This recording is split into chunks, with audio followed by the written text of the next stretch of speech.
இன்றைய வேத வசனம் தானியேல் 9ஆம் அதிகாரம் 25ஆம் வசனம்.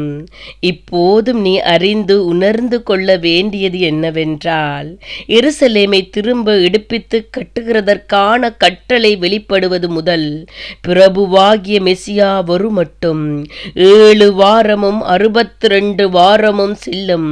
அவைகளின் வீதிகளும் அலங்கங்களும் மறுபடியும் கட்டப்படும். ஆனாலும் இடுக்கமான காலங்களில் இப்படியாகும்.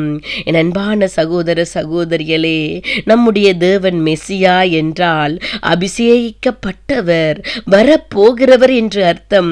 பழைய ஏற்பாட்டு பரிசுத்தவான்களுக்கு கிறிஸ்து வாக்குத்தத்தம் பண்ணப்பட்டவராயிருந்தார். புதிய ஏற்பாட்டில் இயேசு அந்த வாக்குத்தத்தத்தின் நிறைவேறுதலாயிருக்கிறார். ஆனால் யூதர்களில் பெரும்பாலானோர் கிறிஸ்துவில் நம்பிக்கை வைக்காமல் இனிமேல்தான் மெசியா வரப்போகிறார் என்று எண்ணி எதிர்பார்த்து கொண்டிருக்கிறார்கள்.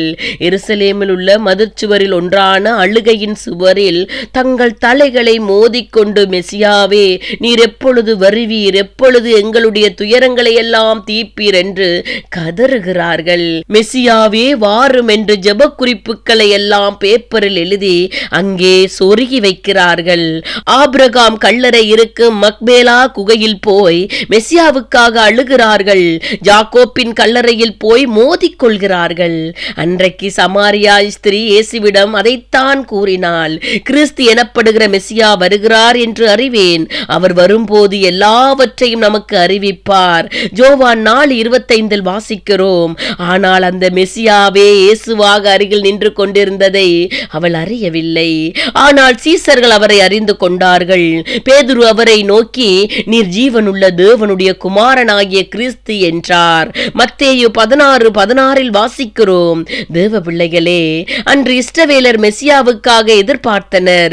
சிலரே அவரை கண்டார்கள். இன்றும் உலகம் கிறிஸ்துவின் வருகையை எதிர்பார்த்து கொண்டிருக்கிறது. உங்கள் கண்கள் அவரை காண ஆயத்தமாயிருக்கிறதா? ஆயத்தமாயிருங்கள், விழித்திருங்கள். மெசியாவின் வருகை சமீபம் என்பதை அறிந்திருங்கள். பாவங்களை விட்டு வழி விலகுங்கள். அவர் உங்களையும் உங்கள் குடும்பங்களையும் ஆசீர்வதிக்க விரும்புகிறார். அவருடைய வழிகளில் வந்து பரலோக ராஜ்யத்தை சுதந்தரித்துக் கொள்ளுங்கள். அல்லேலூயா.